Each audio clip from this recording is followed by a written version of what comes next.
ಇವತ್ತು ನಾನು ಉತ್ತರ ಕನ್ನಡ ಜಿಲ್ಲೆಯ ಅಂಕೋಲಾ ತಾಲ್ಲೂಕಿನ ಹಾರವಾಡ ಅನ್ನುವಂಥ ಒಂದು ಗ್ರಾಮಕ್ಕೆ ಬಂದಿದ್ದೀನಿ. ಹೇಳಿ ಕೇಳಿ ಮುಂಗಾರು ಮಳೆಯನ್ನು ಶುರುವಾಯಿತು. ಇಲ್ಲಿನ ಜನ ತಮ್ಮ ಪ್ರಾಣವನ್ನು ಕೈಯಲ್ಲಿಟ್ಕೊಂಡು ಬದುಕುವಂಥ ಸ್ಥಿತಿ ಎದುರಾಗಿರುವಂಥದ್ದು. ಯಾಕಂದರೆ ಕಡಲ ತೀರದಲ್ಲಿ ವಾಸ ಮಾಡ್ತಿರುವಂಥ ಇವ್ರಿಗೆ ಮಳೆಯ ಆರ್ಭಟ ಹೆಚ್ಚಾಗಿದ್ದೆ ತಮ್ಮ ಜೀವನ ಏನಾಗುತ್ತೋ ಅನ್ನುವಂಥ ಒಂದು ಯೋಚನೆಯಲ್ಲಿ ಇವರೆಲ್ಲರೂ ಕೂಡ ಅಷ್ಟೇ ಇರುವಂಥದ್ದು. ಹಾಗಾದರೆ ಮಳೆಯಿಂದಾಗಿ ಮತ್ತು ಸಮುದ್ರದಿಂದಾಗಿ ಏನೆಲ್ಲ ಸಮಸ್ಯೆಗಳು ಇವ್ರಿಗೆ ಆಗ್ತಿದೆ ಅನ್ನುವಂಥದ್ದಕ್ಕೆ ಹಾರವಾಡದ ಜನ ಈಗ ನಮ್ಮ ಜೊತೆ ಇದ್ದಾರೆ. ಅವ್ರನ್ನೇ ಕೂಡ ಒಬ್ಬೊಬ್ಬರಾಗೆ ನಾನು ಕೇಳ್ತೀನಿ. ಸರ್, ಸಮುದ್ರದಿಂದ ಮತ್ತು ಮಳೆಯಿಂದ ಯಾವೆಲ್ಲ ರೀತಿಯಂಥ ಸಮಸ್ಯೆಗಳನ್ನು ಎದುರಿಸ್ತಾ ಇದ್ದೀರಾ ನೀವು ಅಂತ? ಈಗ ಸಮುದ್ರ ಮತ್ತು ಈ ಮಳೆ ಅಂತೇಳಿ ನಮ್ದು ಈ ವರ್ಷನೇ ಅಂತಲ್ಲ, ಪ್ರತಿ ವರ್ಷನೂ ಸುಮಾರು ವರ್ಷನೂ ಇದು ನಡೀತಾನೇ ಇದೆ. ಆವಾಗ ನಾವು ಪ್ರತಿ ವರ್ಷನೂ ಎಲ್ಲ ಅಧಿಕಾರಿಗಳನ್ನ ಕರೆಸು ಮತ್ತು ಸ್ಥಳೀಯ ಶಾಸಕರನ್ನೆಲ್ಲ ಇಲ್ಲಿ ಕರೆಸಿ ಒಂದು ವಾಸ್ತವ ಸ್ಥಿತಿಯನ್ನು ತೋರಿಸಿದ್ರು ಒಂದು ಬೇಜವಾಬ್ದಾರಿ, ಬರ್ತಾರೆ ನೋಡ್ಕೊಳ್ಳೋದು ಹೋಗೋದು, ಬರ್ತಾರೆ ನೋಡ್ಕೊಳ್ಳೋದು ಹೋಗೋದು, ಇದೇ ಥರ ಆಗಿದೆ. ಇದೇ ಸಂಬಂಧ ಹೋದ ವರ್ಷನೂ ಕಡಲ್ ಕೊರತಾ ಆದಾಗ ನಮ್ಮ ಇದೇ ಅಂಕೋಲಾ ತಾಲೂಕಿನ ಸಮೀಪದಲ್ಲಿ ಶಿರೂರು ಗುಡ್ಡ ಕುಸಿದಾದಾಗ ಒಂದು ಮುಖ್ಯಮಂತ್ರಿ ಒಂದು ಭೇಟಿ ಕೊಡ್ತಾರೆ, ಮಾನ್ಯ ಮುಖ್ಯಮಂತ್ರಿಗಳು. ಆ ಮುಖ್ಯಮಂತ್ರಿ ಶಿರೂರು ಭೇಟಿ ಕೊಟ್ಟಾಗ ನಮ್ದು ಈ ಹಾರವಾಡಕ್ಕೂ ಒಂದು ವಿಸಿಟ್ ಅನ್ನು ಕೊಡ್ತಾರೆ ಅವರು. ಆ ವಿಸಿಟ್ ಕೊಟ್ಟಾಗ, ನಮ್ದು ಹಾರವಾಡ ವಿಸಿಟ್ ಕೊಟ್ಟಾಗ ನಮ್ಗೊಂದು ಆಶ್ವಾಸನೆ ಆಗುತ್ತೆ. ಅಂದ್ರೆ ಮುಖ್ಯಮಂತ್ರಿನೂ ನಮ್ದು ಒಂದು ಗ್ರಾಮಕ್ಕೆ ಬಂದಿದ್ದಾರೆ ಮತ್ತೆ ಇದೆಲ್ಲ ಸಮಸ್ಯೆ ನಮಗೆ ಪರಿಹಾರ ಆಗುತ್ತೆ ಅನ್ನೋ ಒಂದು ವಿಶ್ವಾಸ ಇತ್ತು ನಮಗೆ. ಆದ್ರೆ ಅವ್ರು ಬಂದು ಹೋದ ನಂತರ ಅಧಿಕಾರಿಗಳೆಲ್ಲ ಭೇಟಿಯಾಗಿ ಇದು ಮಾಡ್ಕೊಂಡು ಹೋದ ನಂತರನು 1 ವರ್ಷ ಬೇಕಾಯ್ತು ಅವರಿಗೆ ಇದು ಸ್ಯಾಂಕ್ಷನ್ ಮಾಡಿಸ್ಲಿಕ್ಕೆ. ಅಂದ್ರೆ ಕೊಡಲ್ ಕೊರತ ಸ್ಯಾಂಕ್ಷನ್ ಪಿಚ್ಚಿಂಗ್ ಹಾಕ್ಲಿಕ್ಕೆ, ಕಲ್ಲನ್ನು ಸ್ಯಾಂಕ್ಷನ್ ಮಾಡ್ಲಿಕ್ಕೆ 1 ವರ್ಷ ಬೇಕಾಗಿತ್ತು. ಇದು ಜುಲೈ ಹೋದ ವರ್ಷ ಜುಲೈಯಲ್ಲಿ ಆಗಿದ್ದು ಈಗ ಮೇದಲ್ಲಿ ಸ್ಯಾಂಕ್ಷನ್ ಮಾಡಿದ್ದಾರೆ. ಅದೇ ಒಂದು 3 ತಿಂಗಳು ಸ್ಯಾಂಕ್ಷನ್ ಮುಂಚೆ ಮಾಡಿದ್ರೆ ಸ್ಯಾಂಕ್ಷನ್ ಸ್ವಲ್ಪ ಜಾಗನಾರು ಉಳಿತಿತ್ತು. ಈಗ ಲೋ ಟೈಟ್ ಸಮುದ್ರ ಏನಾಗ್ತದೆ, ಲೋ ಟೈಟು ಹೈ ಟೈಟು ಅಂತ ಇರ್ತದೆ. ಈಗ ಲೋ ಟೈಟ್ನಲ್ಲಿ ಸ್ವಲ್ಪ ಕೆಳಗೆ ಇರ್ತದೆ, ಹೈ ಟೈಟ್ನಲ್ಲಿ ಯಾರು ನಿದ್ರೆ ಮಾಡ್ಲಿಕ್ಕೆ ಆಗೋದಿಲ್ಲ, ರಾತ್ರಿನೂ ನಿದ್ರೆ ಮಾಡ್ಲಿಕ್ಕೆ ಆಗೋಲ್ಲ, ಜೀವನ ಕೈಯಲ್ಲಿ ಹಿಡ್ಕೊಂಡು ಅನ್ನೋ ಒಂದು ಜೀವ ಭಯದಲ್ಲಿ ಇರ್ತೀವಿ. ಈಗ ನಾವು ನೋಡಿದ್ವಿ ಸರ್, ಆಲ್ಮೋಸ್ಟ್ ಈ ನೀರು ಅಪ್ಪಳಿಸ್ತಾ ಇರೋದ್ರಿಂದ ಒಂದಷ್ಟು ಮನೆಗಳೆಲ್ಲವೂ ಕೂಡ ಅಷ್ಟೇ ಆಲ್ರೆಡಿ ಹೋಗಿದ್ದಾವೆ, ಇನ್ನೊಂದಷ್ಟು ಮನೆಗಳು ಬೀಳುವಂಥ ಹಂತದಲ್ಲಿದೆ. ಇದೆಲ್ಲವನ್ನು ಕೂಡ ಅಷ್ಟೇ ಅಧಿಕಾರಿಗಳಾಗಂಥವ್ರು ಕಣ್ಣಿಗೆ ಕಾಣ್ತಿಲ್ಲ ಅಂತಾನೆ ಹೇಗೆ ಅಂತ? ಹೌದು, ನಾವು ಇದಕ್ಕೆ ಸಂಬಂಧಪಟ್ಟಂಗೆ 2 ವರ್ಷದಿಂದ ಪ್ರಯತ್ನ ಮಾಡ್ತಾ ಇದ್ದೇವೆ. ಇದಕ್ಕೆ ಸಂಬಂಧಪಟ್ಟಂಗೆ ನೋಡಿ, ಮನವಿಯನ್ನು ಎಲ್ಲ ಸಂಬಂಧಪಟ್ಟ ಮುಖ್ಯಮಂತ್ರಿಗಳು, ಜಿಲ್ಲಾಧಿಕಾರಿಗಳು, ಶಾಸಕರು ಎಲ್ಲರಿಗೂ ಮನವಿಯನ್ನು ಸಲ್ಲಿಸಿದ್ರು. ಇಲ್ಲಿ ತನ ಸಮರ್ಪಕವಾದ ಒಂದು ಕಾಮಗಾರಿಕೆ ಆಗ್ತಾ ಇಲ್ಲ. ಈ ಕಾಮಗಾರಿಕೆ ಹೇಳದಂಗೆ ಸುಮಾರು ಒಂದು 500 ಮೀಟರ್ ಬರುತ್ತೆ ಸರ್. ಇದು ಪೂರಾ ಇಲ್ಲಿ ಖಾಲಿ 180 ಮೀಟರು ಹಣವನ್ನು ಸ್ಯಾಂಕ್ಷನ್ ಮಾಡಿದ್ದಾರೆ. ಅದು ಮಳೆಗಾಲ ಸಮೀಪ ಇರುವಾಗ ಮಾಡಿದ್ದಾರೆ. ಅದರಿಂದ ಕೆಲಸ ಮಾಡ್ಲಿಕ್ಕೂ ಆಗೋದಿಲ್ಲ, ಬಿಡ್ಲಿಕ್ಕೆ ಆಗೋದಿಲ್ಲ. ಕಾಂಟ್ರಾಕ್ಟರ್ ತಂದು ಕಲ್ಲು ಹಾಕಿಟ್ಟಿದ್ದಾನೆ, ಅದನ್ನ ಜೋಡಿಸ್ಲಿಕ್ಕೆ ಆಗ್ತಾ ಇಲ್ಲ. ನೀರಿನ ಮಟ್ಟ ಹೆಚ್ಚಾಗ್ತಿದೆ. ಇದೇ ರೀತಿ ಪ್ರತಿ ವರ್ಷ ನೀರಿನ ಮಟ್ಟ ಕಡಿಮೆ ಆಗ್ತಾ ಇಲ್ಲ, ವರ್ಷ ನೀರಿನ ಮಟ್ಟ ಹೆಚ್ಚಾಗ್ತಾ ಇದೆ. ಇಲ್ಲಿ ಆಪತ್ತಿನಲ್ಲಿರುವ ಅಂಚಿನಲ್ಲಿ ಕುಟುಂಬ ಇದೆ ನಡ, ಅದಕ್ಕೆ ಶಾಶ್ವತ ಪರಿಹಾರ ಆಗಬೇಕು. ಖಾಲಿ ಇವರು ಬಂದು ಕಣ್ಣೊರೆಸುವ ತಂತ್ರ, ಆ ದೊಡ್ಡ ದೊಡ್ಡ ತೆರೆಗಳು ಬಂದಾಗ ಮಾತ್ರ ಬಂದು ವಿಸಿಟ್ ಮಾಡ್ತಾರೆ, ಹೋಗ್ತಾರೆ. ಆದ್ರೆ ಇಲ್ಲಿ ತರ ಯಾವುದೇ ಒಂದು ವ್ಯವಸ್ಥೆ ಆಗಿಲ್ಲ ಸರ್. ನಮಗೆ ಬಹಳ ದುಃಖ ಅನಿಸ್ತಾ ಇದೆ. ನಾವು ಪ್ರಜಾಪ್ರಭುತ್ವ ವ್ಯವಸ್ಥೆಯಲ್ಲಿ ಇದ್ದೇವೋ ಅಥವಾ ಬೇರೆ ವ್ಯವಸ್ಥೆಯಲ್ಲಿ ಇದು ಅನಿಸ್ತಾ ಇದೆ ನಮಗೆ. ಸರ್, ಸಿದ್ದರಾಮಯ್ಯ ಅವರು ಕೂಡ ಅಷ್ಟೇ, CM ಕೂಡ ಅಷ್ಟೇ ಇಲ್ಲಿಗೆ ಬಂದಿದ್ರಂತೆ, ವಿಸಿಟ್ ಮಾಡಿದ್ರಂತೆ, ಇಮಿಡಿಯೇಟ್ ಆಗಿ ಒಂದು ಪರಿಹಾರ ಮಾಡಿ ಅಂತ ಅಧಿಕಾರಿಗಳು ಹೇಳಿದ್ರಂತೆ. CM ಹೇಳಿದ್ರೂ ಕೂಡ ಅಷ್ಟೇ ಕೆಲಸ ಮಾಡ್ತಿಲ್ಲ ಅಂತಂದ್ರೆ ಏನಂತೀರಾ ಇದಕ್ಕೆ? ಸರ್, ಅವರೆಲ್ಲರೂ ಬಂದು ಹೋಗಿದ್ದಾರೆ. ನಾವು ಜನ ಆ ದಿವಸನಲ್ಲಿ ನಾವು ಮೀಟಿಂಗ್ ಇಟ್ಕೊಂಡಿದ್ದೇವೆ. ಆ ದಿವಸ ಮೀಟಿಂಗ್ ಇಟ್ಕೊಂಡು DC ಆಫೀಸಿಗೂ ಮನವಿ ಕೊಟ್ಟಿದ್ದೇವೆ. ಸಿದ್ದರಾಮಯ್ಯರು ಬಂದು ಹೋಗಿದ್ದಾರೆ ಮತ್ತು ಇದಕ್ಕೆ ಸಂಬಂಧಪಟ್ಟ ಅಧಿಕಾರಿಗಳು ಬಂದು ಹೋಗಿದ್ದಾರೆ. ಇನ್ನು ಮುಂದದಲ್ಲಿ ಈ ಸಮುದ್ರ ಇನ್ನೂ ಒಂದು 60-70 ಮನೆಗಳಿದ್ದಾವೆ. ಅವು ಇರ್ತದೋ ಇಲ್ಲ ಹೇಳೋ ನಮಗೆ ಗ್ಯಾರಂಟಿನೇ ಇಲ್ಲ. ಇದು ಮಧ್ಯದಲ್ಲಿ ಆಗ್ತದೆ. ಈಗ ಬರೋ ತಿಂಗಳ ಒಂದು 2-3 ತಿಂಗಳಲ್ಲಿ ದೊಡ್ಡ ಹಬ್ಬ ಆಗ್ತದೆ, ಯಾವುದೋ ತೆರೆದು ಈ ಮನೆಗಳೆಲ್ಲ ಹೋಗಿರ್ತವೆ. ಇಲ್ಲಿಗೆ ಅಲ್ಲಿರುವಂತ ಸಮುದ್ರ ಇಲ್ಲಿಗೆ ಬಂದೋಯ್ತು. ಈಗ ಮುಂದಿನ ವಿಚಾರ ನಮಗೆ ಅದು ಹೇಳುವಂಥದ್ದು ತಾಕತ್ತೇ ಇಲ್ಲ. ಸಮುದ್ರದ ಮಟ್ಟ ದಿನೇ ದಿನೇ ಹೆಚ್ಚಾಗ್ತಾ ಇದೆ ಅಂತಂದ್ರು. ಇನ್ನೂ ಕೂಡ ಮುಂಗಾರು ಮಳೆನೂ ಕೂಡ ಆರಂಭ ಆಗ್ತಾ ಇದೆ. ಅದರ ಮಟ್ಟಿಗೆ ದಿನೇ ದಿನೇ ಸಾಮರ್ಥ್ಯ ಜಾಸ್ತಿ ಆಗ್ತಿರೋದ್ರಿಂದ ನೀರು ಮಟ್ಟ ಈ ಮನೆಗಳು ಕೂಡ ಅಷ್ಟು ಅಪ್ಪಳಿಸುವಂಥ ಸಾಧ್ಯತೆ ಇದೆಯಲ್ಲ, ಇದಕ್ಕೆ ಏನು ಹೇಳ್ತೀರಿ ನೀವು ಅಂತ? ಹೌದು ಸರ್, ಹೋದ ಸಲ ಶಿರೂರು ಗುಡ್ಡ ಕುಸಿದಾಗ CM ಸಾಹೇಬರು ಸ್ವಲ್ಪ ಇಲ್ಲಿ ಬಂದು ಭೇಟಿ ಕೊಟ್ಟು ಹೋಗಿದ್ದಾರೆ. ಅವರು ಕೂಡ ತತ್ಕ್ಷಣ ಮಾಡ್ತೀವಿ ಅಂತ ಹೇಳಿದರು. ಇದುವರೆಗೆ ಅಧಿಕಾರಿಗಳು ತಪ್ಪಿದೆಯೋ ಯಾರು ತಪ್ಪಿದೋ ನಮಗೆ ಗೊತ್ತಿಲ್ಲ. ಸಂಬಂಧಪಟ್ಟವರು ಇದೆಲ್ಲ ನೋಡ್ಕೊಂಡು ಹೋಗಿ ಅಲ್ಲಿಂದ ಇಲ್ಲಿವರೆಗೆ ಇದೇ ದಿನ ಹೆಚ್ಚಾಗ್ತಾ ಹೋದರೆ ಇನ್ನು ಇರುವ ಮನೆಗಳು ಪೂರ್ತಿಯಾಗಿ ಹೋಗ್ಬಿಡ್ತದೆ. ಇದು ಹೋಗೋದಂತೂ ಗ್ಯಾರಂಟಿ. ಒಂದಷ್ಟು ತೆಂಗಿನ ಮರಗಳು ಕೂಡ ಅಷ್ಟೇ ಹಾಳಾಗಿದೆ. ಯಾಕಂದರೆ ನೀರು ಹೊಡಿತಾ ಇರೋದ್ರಿಂದ ಎಲ್ಲವೂ ಕೂಡ ಅಷ್ಟೇ ಮಣ್ಣು ಕೂಡ ಕುಸಿತಾ ಇದೆ ಅಂತ ಹೇಳಿದ್ರಿ. ಅದಕ್ಕೆಲ್ಲ ಪರಿಹಾರ ಅಂತ ಏನಾದರೂ ಕೊಟ್ಟಿದ್ದಾರಾ ಹೇಗೆ ಅಂತ? ಈಗ ಯಾವ ಪರಿಹಾರನೂ ಕೊಡಲಿಲ್ಲ ಸರ್. ನಾವು ಈಗ ತೆಂಗಿನ ಮರ ಒಂದು 1000 ಗಟ್ಟಲೆ ತೆಂಗಿನ ಮರ ಬಿದ್ದೋಗದೆ. ಈಗ ದೋಣಿದು ಸ್ವಲ್ಪ ನಾಶ ಆಗಿದೆ, ಅದಕ್ಕೆ ಯಾವುದು ಪರಿಹಾರನೂ ಕೊಡಲಿಲ್ಲ. ಈಗ ಸಿದ್ದರಾಮಯ್ಯ ಶಿರೂರು ಗುಡ್ಡ ಕುಸಿತ ಬಂದಾಗ ವಿಸಿಟ್ ಕೊಟ್ಟಿದ್ದೆ ಸರ್. ಆ ವಿಸಿಟ್ ಕೊಟ್ಟಾಗ ನಮ್ಮೊಂದು ಭರವಸೆ ಇತ್ತು, ಬೇಗ ನಮಗೆ ಕೆಲಸ ಮಾಡಿಕೊಡ್ತೀರಾ ಅಂತ ಹೇಳಿ. ಅವರು ಕೆಲಸ ಮಾಡಿದ್ದಾರೆ, ಆದರೆ ಮೇದಲ್ಲಿ ಕೆಲಸ ಸ್ಟಾರ್ಟ್ ಮಾಡಿದ್ದಾರೆ. ಈಗ ಕೆಲಸ ಸ್ಟಾರ್ಟ್ ಮಾಡಿದರೆ ತುಫಾನ್ ಆಗಿ ತೆರೆಗಳು ಭಾಳ ಆಗಿದೆ, ಆವಾಗ ಕೆಲಸ ಮಾಡಲಿಕ್ಕೆ ಆಗೋದಿಲ್ಲ. ಮತ್ತೀಗ ಮಳೆಗಾಲ ಆಗಿ ಕೋರೆ ಬಂದಾಗಿದೆ. ಈಗ ಕಾಂಟ್ರಾಕ್ಟ್ನವರು ಕೇಳಿದರೆ ಕೋರೆಯಲ್ಲಿ ಕಲ್ಲಿಲ್ಲ ಹೇಳ್ತಾರೆ, ಕೋರೆ ಬಂದಾಗಿದೆ ಹೇಳ್ತಾರೆ. ನಾವು ಈಗ ನಮ್ಮ ಸತೀಶ್ ಹತ್ರ ಭೇಟಿಯಾಗಿದ್ದರೆ ಅವಾಗ ಅವ್ರಿಗೆ ಹೇಳಿದ್ರು, ನಾವು IRB ಹತ್ರ ಸ್ವಲ್ಪ ಮಾತುಕತೆ ಮಾಡಿ ಅವ್ರ ಹತ್ರ ಕಲ್ಲು ಭಾಳ ಸ್ಟಾಕ್ ಇದೆ ಸರ್, ಆ ಕಲ್ಲನ್ನು ಸ್ವಲ್ಪ ತಂದು ನಮ್ಗೆ ಸ್ವಲ್ಪ ತಡೆಗೋಡೆ ಮಾಡಲಿಕ್ಕೆ ಅನುಕೂಲ ಮಾಡಿಕೊಡಿ ಅಂತ ಹೇಳಿದ್ರು. ಆದರೆ ಅವ್ರು ಯಾವುದು ಇದು ಮಾಡಲಿಲ್ಲ, ಅವ್ರ ಹತ್ರ ಒಂದು ಮಾತುಕತೆ ಮಾಡಲಿಲ್ಲ. ಮತ್ತೀಗ ನಾವು ಈಗ ಡ್ಯಾಮೇಜ್ ಆದಾಗ ಆ ಡ್ಯಾಮೇಜ್ ಆಯ್ತಲ್ಲ ಅಂತ ಬರುವಂಥ ಅಧಿಕಾರಿಗಳು ಅದನ್ನ ಅಟ್ಲೀಸ್ಟ್ ಡ್ಯಾಮೇಜ್ ಆಗದ ರೀತಿಯಲ್ಲಿ ನೋಡ್ಕೊಳ್ಬೇಕು. ಈಗ ಹೇಳ್ತಾ ಇದ್ರು ಮಳೆಗಾಲ ಆರಂಭ ಆಗಿದೆ, ಈ ಕಲ್ಲುಗಳು ತಂದು ಹಾಕಕ್ಕೆ ಹೋಗ್ತಿದ್ದಾರೆ ಇವರು. ಅದೇ ಬೇಸಿಗೆ ಕಾಲದಲ್ಲಿ ಕೆಲಸ ಮಾಡಿದಿದ್ರೆ ಬಹುಶಃ ಈ ಒಂದು ಎಡವಟ್ಟು ಆಗ್ತಿರ್ಲಿಲ್ಲ ಅಂತೇಳಿ. ಆವಾಗ ಯಾಕೆ ಮಾಡಲ್ಲ ಇವರು ಅಂತ ಅದೇ ನಾವು ಹೇಳಿದ್ದೇವೆ, ಇಲ್ಲ ಬಂದವರಿಗೆಲ್ಲ ಹಾಗೆ ಹೇಳ್ತಿದ್ದೇವೆ. ಎಷ್ಟೋ ವರ್ಷದಲ್ಲಿ ಬರ್ತಾರೆ, ಹಾಗೆ ಹೇಳಿ ಹೋಗ್ತಾರೆ. ಯಾವುದೂ ಕೆಲಸ ಆಗಲಿಲ್ಲ. ಇದು ಇಷ್ಟು ಜಾಗ ಇತ್ತಲ್ಲ, 5 ಎಕರೆ 5 ಗುಂಟಿ ಜಾಗ ಇದು. 5 ಗುಂಟೆ ಅದು, 1 ಗುಂಟೆ ಸಹಿತ ನಮಗೆ ಇಲ್ಲಿ ಸಮುದ್ರಕ್ಕೆ ಸಿಕ್ಕಲಿಲ್ಲ. ಈಗ ಈ ಗುಂಟೆನೂ ಹೋಗ್ಬಿಡ್ತದೆ. ಇದಕ್ಕೆ ಕಾರಣ ಯಾರಾದರೆ ನಾವು ಹೇಳಿದ ಜನ ಇದ್ದಾರಲ್ಲ, ನಾವು ಇವರೆಲ್ಲ ಮಾತಾಡಿದ್ರಲ್ಲ, ಅಷ್ಟು ಮಾತಾಡಿಸೋದು ನಮ್ಮ ಇದಕ್ಕೆ ಕೊಡೋದಿಲ್ಲ, ಅಭಿಪ್ರಾಯನೇ ಕೊಡೋದಿಲ್ಲ. ಬರ್ತಾರೆ ಹೋಗ್ತಾರೆ, ಏನು ಪ್ರಯೋಜನ ಇಲ್ಲ. ಅದು ಮಾಡ್ಕೊಂಡು ಹೋಗ್ತಾರೆ. ಅದು ನಾವು ಇವ್ರು ಮೇನುಗಾರ ಸಾಯ್ಲಿಕ್ಕೆ ಆಯ್ತಾಗಲಿಲ್ಲ. ಇಷ್ಟು ಮಾತಾಡಿದಳು, ಅದು ಎದೆ ಕಟ್ಕೊಂಡು ಮಕ್ಕಳು ಮರಿಯಲ್ಲ ತಿರ್ಗಾಡ್ಲಿಕ್ಕೆ ಆಗೋದಿಲ್ಲ, ಅಷ್ಟು ತೆರೆ ಬಂದು ಹೊಡಿತದೆ. ಕಡಲ ತೀರದಲ್ಲಿ ಬದುಕ್ತಿರುವಂತ ನೀವು ಒಂದ್ ಕಡೆ ನಿಮ್ಮ ಜಮೀನು ಕಳ್ಕೊಂತಿದ್ದೀರಾ, ಒಂದ್ ಕಡೆ ನಿಮ್ಮ ಮನೆನೂ ಕಳ್ಕೊಂತಿದ್ದೀರಾ. ಇನ್ನು ಏನೆಲ್ಲ ಕಳ್ಕೊಳ್ಬೇಕಾದಂತ ಅನಿವಾರ್ಯ ಮುಂದಿನ ದಿನಗಳಲ್ಲಿ ಎದುರಾಗ್ಬೋದು ಅಂತೀರಾ? ನಮಗನ್ಸ್ತದೆ ಇಲ್ಲಿ ಇರೋದು ನಮಗೂ ಭಾಳ ಕಷ್ಟ ಅನ್ಸ್ತದೆ. ಇಲ್ಲಿ ಇರೋದು ಭಾಳ ಕಷ್ಟ ಅಂದರೆ ಭಾಳ ಕಷ್ಟ ಇದೆ. ಇಲ್ಲಿ ತೆರೆ ಬಂದು ಹೊಡೆಯುವಾಗ ಮನೆಯೆಲ್ಲ ಶೇಕ್ ಆಗ್ತದೆ. ಆವಾಗ ಮಕ್ಕಳ ಮರಿ ಎಲ್ಲ ಇದ್ದದ್ದು ಹೆದರ್ಕೊಂಡು ಅವ್ರವ್ರ ಜೀವನವನ್ನು ಕಷ್ಟ ಆಗ್ತದೆ. ಅದಕ್ಕೆ ಭಾಳ ಕಷ್ಟ ಆಗ್ತದೆ. ಅದೊಂದು ವ್ಯವಸ್ಥೆ ಮಾಡಿಕೊಟ್ರೆ, ನಿಮ್ಮ ನ್ಯೂಸ್ 18ನಿಂದ ಇದೊಂದು ಸಹಾಯ ಮಾಡಿಕೊಟ್ರೆ, ಸರ್ಕಾರಕ್ಕೆ ಒಂದು ತಿಳಿಸಿದರೆ, ಮಲಗಿದಂಥ ಸರ್ಕಾರಕ್ಕೆ ಇದೊಂದು ಎಚ್ಚರಿಕೆ ಮಾಡುವಂಥದ್ದು ಕೆಲಸ ಮಾಡಿದರೆ ಧನ್ಯವಾದಗಳು ನಿಮಗೆ. ಇವ್ರು ಹೇಳಿದ್ರು ಸರ್ಕಾರ ಏನೋ ಮಲಗಿದೆ ಅಂತ ಹೇಳ್ಬಿಟ್ಟು, ಇಲ್ಲಿರುವಂಥ ಅಧಿಕಾರಿಗಳು ಮಲ್ಕೊಂಡ್ಬಿಟ್ಟಿದಾರ? ಹೌದು ಸರ್, ಹಾಗೆ ಅನಿಸ್ತದೆ. ಯಾಕಂದರೆ ನಮ್ಮದು ನಾವು ಮೂಲ ನಿವಾಸಿ ಹಾರವಾಡ ಗ್ರಾಮದವ್ರು ಸರ್. ಮನಸ್ಸು ಮಾಡಿದ್ರೆ ಏನೋ ಆಗ್ತದೆ, ಏನೋ ಮಾಡ್ಬೋದು ಸರ್. ಮನಸ್ಸೇ ಮಾಡ್ತಾ ಇಲ್ಲ. ಮನಸ್ಸು ಮಾಡಿದ್ರೆ ದೇಶನ ಗೆಲ್ಬೋದು ಸರ್. ಆಗಿದೆ ಆ ಪರಿಸ್ಥಿತಿಯಲ್ಲಿ ಇವರು ಮನಸ್ಸೇ ಮಾಡ್ತಾ ಇಲ್ಲ. ಮುಖ್ಯಮಂತ್ರಿಗಳಾಗಲಿ ಶಾಸಕರಾಗಲಿ ಯಾವುದಕ್ಕೂ ಇದಕ್ಕೆ ಇದು ಅಭಿವೃದ್ಧಿ ಇದ್ರ ಬಗ್ಗೆ ಮನಸ್ಸೇ ಕೊಡ್ತಾ ಇಲ್ಲ. ನಿಮ್ಮ ಶಾಸಕರು ಕೂಡ ಅಷ್ಟೇ ಮನಸ್ಸು ಮಾಡ್ತಿಲ್ಲ ಏನೋ. ಹೌದು ಸರ್, ವಿಸಿಟ್ ಕೊಡ್ತಾರೆ, ಹೋಗ್ತಾರೆ, ಬರ್ತಾರೆ. ಆದ್ರೆ ಏನೋ ಒಂದು ಕಾರ್ಯ ಆಗ್ಬೇಕಲ್ಲ, ಕಾರ್ಯ ಆಗ್ತಾನೆ ಆಗಿಲ್ಲ ಸರ್. ಯಾಕಂತಂದ್ರೆ ಒಬ್ಬರ ಏರ್ತದೆ ಇಳಿತದೆ. ಈಗ ನೋಡಿ, ಈಗೇನೋ ಕ್ಲೈಮೇಟ್ ಕಡಿಮೆ ಆಗಿದೆ, ಅವಾಗ ಭಾರಿ ಜೋರ ಇತ್ತು ಸರ್. ಅದು ಹೇಳ್ಕೊಳ್ಳೋಂಥ ಪರಿಸ್ಥಿತಿನೇ ಇಲ್ಲ. ಇದು ನೋಡಿ, ಎಲ್ಲ ಮರಗಳು ಮತ್ತೆ ಎಲ್ಲ ಬಿದ್ದೋಗಿದೆ. ಇಂಥ ಪರಿಸ್ಥಿತಿಯಲ್ಲಿ ವಿಸಿಟ್ ಯಾಕೆ ಕೊಡ್ತಾ ಇಲ್ಲ? ಅದು ಬೇಕು ನಮ್ಗೆ. ಹೀಗಾಗಿದೆ ಪರಿಸ್ಥಿತಿ. ಅಮ್ಮ, ಏಕೆ ಬೇಕು? ಈ ನಿಮ್ಮ MLA ಅವ್ರು ಯಾವಾಗ ಬಂದಿದ್ರು ಲಾಸ್ಟ್ ಇಲ್ಲಿಗೆ? ಹೋದ ವರ್ಷ ಬಂದಿದ್ರು ಸರ್. ಹೋದ ವರ್ಷ. ನೆಕ್ಸ್ಟ್ ಏನ್ ವೋಟ್ ಕೇಳಕ್ಕೆ ಬರೋದು ಈ ಕಡೆ? ವೋಟ್ ಕೇಳಲಿಕ್ಕೆ ಬರ್ತಾರೆ ಅವ್ರು, ಹೀಗೆ ಬರೋದಿಲ್ಲ ಸರ್. ಬಡಾರ್ದು ಓಟೇ ಬೇಕು ಅವರಿಗೆ. ವೋಟ್ ಬೇಕಷ್ಟೇ. ಬಂದ್ರು ಸರ್, ಹಾಗೆ ಹೋದ್ರು. ನಾವು ಮಾತಾಡ್ಬೇಕಂತ ಇದ್ದಿದ್ರು ಅವ್ರ ಹತ್ರ, MLA ಹತ್ರ. 1 ನಿಮಿಷನೂ ನಿಲ್ಲಿಲ್ಲ. ಅವರು ನಿಂತ್ಕೊಂಡು ನೋಡ್ಬೇಕಾಗಿತ್ತಲ್ಲ ಈ ಕಡೆ ಏನಾಗಿದೆ ಅಂತೇಳಿ. ಇಲ್ಲಿ ಜೀವನ ಮಾಡಿದ್ರೆ ಒಂದು ಪಾಲಿದ್ರಷ್ಟೇ ಜೀವನ ಮಾಡ್ತಿನ್ನೋದು ಸರ್. ಈಗ ಜೀವನ ಮಾಡಕ್ ಇದ್ದೇ ಇಲ್ಲ ಸರ್. ಅಲ್ಲಿ ನೋಡಿದ್ರು ಕೊರತೆ ಯಾವ ತರ ಆಗಿದೆ. ದೋಣಿ ಬಲ್ಲೆ ಎಲ್ಲ ತೊಳ್ದು ಹೋಗಿದೆ ಪಾಪ ಎಲ್ಲರದ್ದು.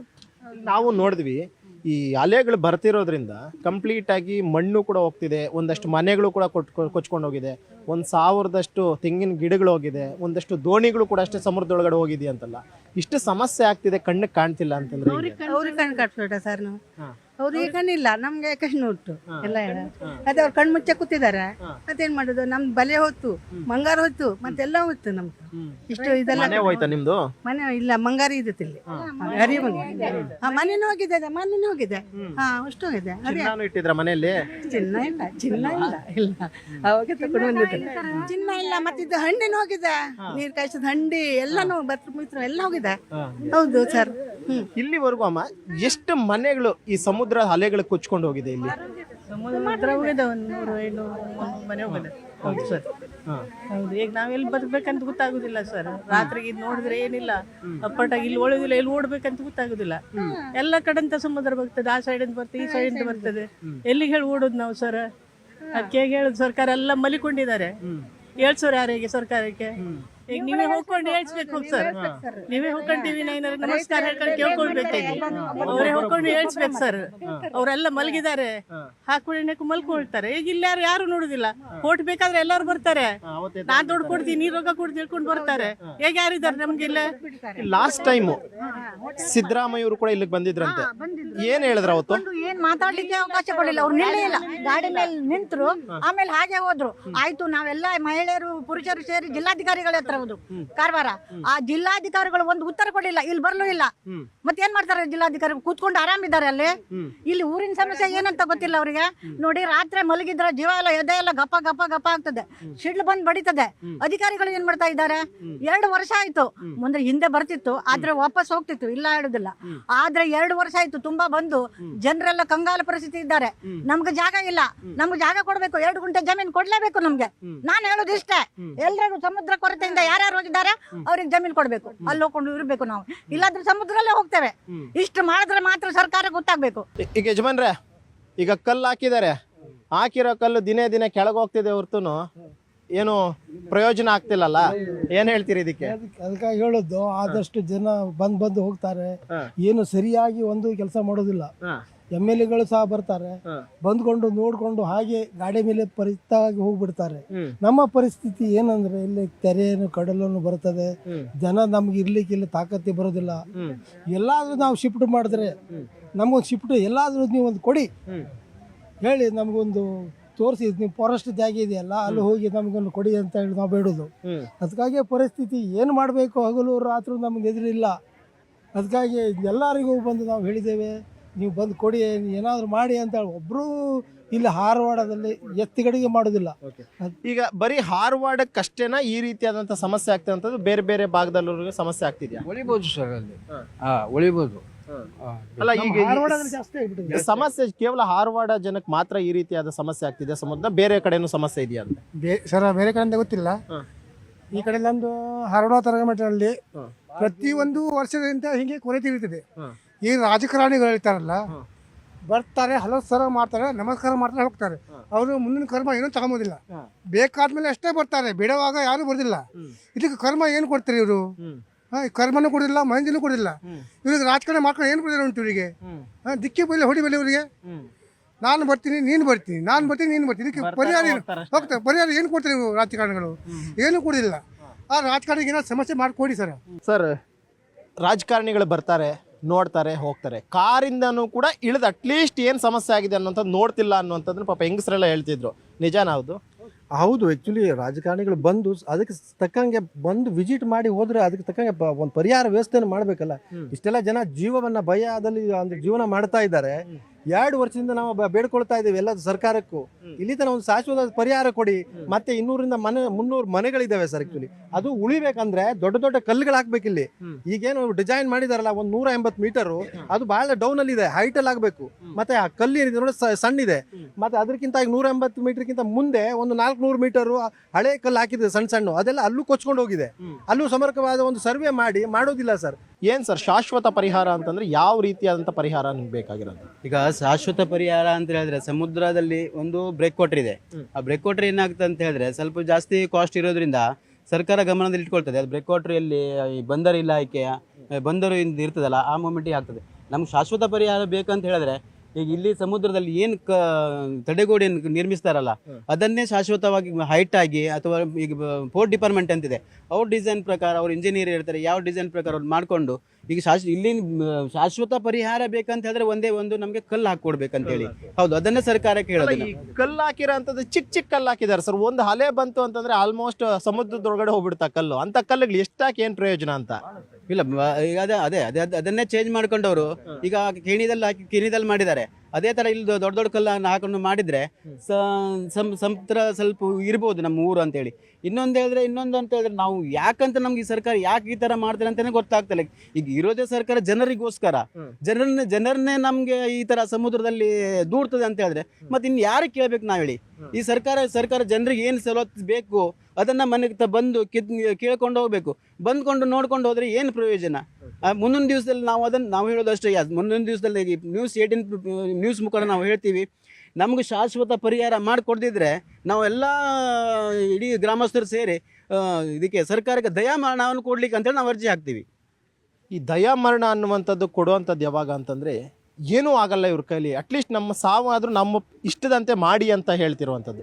ಅಂದರೆ ಒಬ್ಬ ನಮ್ಮ ಸಾವನ್ನ ನಮಗೆ ಕೊಡಿ ಅಂತ ಅದಕ್ಕೆ ಸರ್ಕಾರಕ್ಕೆ ಕೇಳ್ಕೊತಿದ್ದೀರ ಅಂತಂದರೆ ಇನ್ನೆಷ್ಟು ನೊಂದಿರ್ಬೋದು ನೀವೆಲ್ಲ ಅಂತ. ಹೌದು ಸರ್, ಭಾಳ ವರ್ಷದಿಂದ ನೊಂತಾ ಇದ್ದೇವೆ. ಯಾಕಂದರೆ ಭಾಳ ಸುಮಾರು ವರ್ಷ ಕುಚಿತ ಬಂದದ್ದು ಬಿಟ್ಟರೆ ಇಲ್ಲಿ ಯಾವುದೇ ಒಂದು ತಡೆಗುಡಿ ಆಗಲಿ ಯಾವುದು ಅರ್ಧಂಬರ್ಧವಾಗಿಯೇ ಇಲ್ತದೆ. ಯಾರು ಅದ್ರ ಬಗ್ಗೆ ಸರಿಯಾದ ಕೆಲಸ ಮಾಡಿಲ್ಲ. ಯಾವುದೇ ಒಂದು ಸಂಬಂಧಪಟ್ಟ ಅಧಿಕಾರಿಗಳು ಸದಾ ಇದೇ ರೀತಿ ಎಲ್ಲರೂ ಬರೋದು ಮಾಡ್ತೀವಿ ಅನ್ನೋ ಭರವಸೆಯನ್ನೇ ಕೊಟ್ಟಿದ್ರೆ ಮತ್ತು ಇನ್ನು ಯಾವುದು ಮಾಡೋದು ಸರಿಯಾದದ್ದು ಇನ್ನೂ ತನಕ ಇಲ್ಲ. ಹೌದು, ಇನ್ನು ಮುಂದಾದರೂ ಇದು ಉಳಿಯೋದು ಭಾಳ ಕಷ್ಟ ಇದೆ. ಅದು ಈಗ ನಾವು ಹೇಳಿದ್ರಲ್ಲ, ಈ ಏನು ಪ್ಲೋಟ್ ಇದೆ ನೋಡಿ, 70-80 ಪ್ಲೋಟ್ ಇದೆ, ಅದನ್ನು ಈಗಲೇ ಅವರಿಗೆ ಪ್ಲೋಟನ್ನು ಎಲ್ಲಾದರೂ ಒಂದು ಕೊಡುವಂಥದ್ದು ನೇಮಕ ಮಾಡಬೇಕದು. ಸರ್ಕಾರದ ಕೈಲಿ ಅಭಿವೃದ್ಧಿ ಮಾಡೋಕ್ಕಾಗಿಲ್ಲ ಅಂತಂದ್ರೆ ಅಟ್ಲೀಸ್ಟ್ ನಮ್ಮ ಸಾವಾದರೂ ನಮ್ಮ ಪ್ರಕಾರ ಮಾಡಿ ಅಂತ ಹೇಳ್ತಿದ್ದಾರೆ. ಹೀಗೆ ದಿವಸ ಡೈಲಿ ಎದುರುಕೊಂಡು ಸಾಯೋಕ್ಕಿಂತ ಅವ್ರಿಗೆ ದಯ ಮಾಡಿಕೊಡೋದೇ ಒಳ್ಳೇದು ಅಂತ ನಾನು ಅನಿಸ್ತಾ ಇದೆ. ಅವ್ರಿಗೆ ಸರಿ, ಹೌದು. ಇಲ್ಲಿ ಡೈಲಿ ಇದೆ, ರಾತ್ರಿ ಹೋಗಲೇ ಅದೇ ಅದಕ್ಕಿಂತ ನಾವು ನಮ್ಮ ಕೈಯಲ್ಲಿ ದಯ ಮಾಡಿ ಕೊಡಿಸ್ಬಿಡಿ ಅಂತ ಹೇಳ್ಬಿಡೋದು. ಅಲ್ಲ, ಈ ಕಲ್ಲಕ್ಕೆ ಅಪ್ರೂವಲ್ಲೇ 1 ವರ್ಷ ಬೇಕಾಯ್ತಂತಲ್ಲ? 1 ವರ್ಷ ಯಾವಾಗ ಹಾಕ್ತಾ ಇದ್ದಾರೆ ಇದು ಅಷ್ಟೇ. ಬರೋದು, ನೋಡೋದು, ಸಣ್ಣ ಚಿಕ್ಕಲ್ಲಿ ಹಾಕೋದು, ಹೋಗೋದು ಮಾಡಿದಷ್ಟು.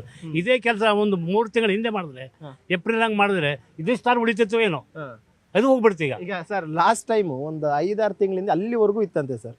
ಇದು ಇಲ್ಲಿಗೆ ಬಂದಿದೆ. ಈಗ ಇನ್ನೊಂದು ಸ್ವಲ್ಪ ದಿನ ಬಂತು ಅಂದ್ರೆ ಬಹುಶಃ ನಿಮ್ಮ ಮನೆಗಳಿಗೆ ಅಪ್ಪಳಿಸುವಂತ ಚಾನ್ಸಸ್ ಇದೆ. ಅದು ಈಗ ವರ್ಷ ಸರ್ ಅದು ಮುಂದೆ ಬರ್ತಾನೆ ಇರ್ತದೆ, ತೆರೆ ಮುಂದೆ ಬರ್ತಾನೆ ಇರ್ತದೆ. ಈ ಚಿಕ್ಕ ಕಲ್ಲನ್ನು ಹಾಕಿದರೆ ಅದನ್ನು ಕೊಚ್ಕೊಂಡು ಹೋಗ್ಬಿಡ್ತದೆ. ಮತ್ತು ಮುಂದೆ ನಮ್ಮ ಮನೆಗಳೆಲ್ಲ ಕೊಚ್ಕೊಂಡು, ಈಗ ಸಾಧಾರಣ 3 ಮನೆಗಳು ಹೋಗದೆ. ಇನ್ನು ನೆಕ್ಸ್ಟ್ ಇದೇ ಥರ ಇದ್ದರೆ ಇನ್ನು ಮೇಲಿದ ಮನೆಗಳೆಲ್ಲ ಹೋಗ್ತವೆ. ಆವಾಗ ನಾವು ರಾತ್ರಿ ಎಲ್ಲ ಜೀವ ಅಂಗೈ ಹಿಡ್ಕೊಂಡು ಬರ್ತಾ ಇದ್ದೀವಿ ಸರ್. ರಾತ್ರಿ ಎಲ್ಲ ಎಚ್ಚರಾಗಿ ತೆರೆ ಬಂದಾಗ ನಿದ್ರೆ ಬೀಳೋದಿಲ್ಲ. ಅಂಥ ಕಷ್ಟದಲ್ಲಿ ನಾವಿದ್ದೆ ಸರ್. ಆವಾಗ ನಾವು ಈ ಚಿತ್ರಹಿಂಸೆಯನ್ನು ಪಡೋದಕ್ಕಿಂತ ಮುಂದೆ ನಾವೇ ದಯಾಮರಣ ಮಾಡಿಕೊಳ್ಳುವಂಥ ನಿಶ್ಚಯ ಮಾಡಿದ್ದೇವೆ. ಹೇಳಿ ಯಜಮಾನ್ರು, ಏನು ಹೇಳ್ತೀರಿ ಕೊನೆಯದಾಗಿ ನೀವು?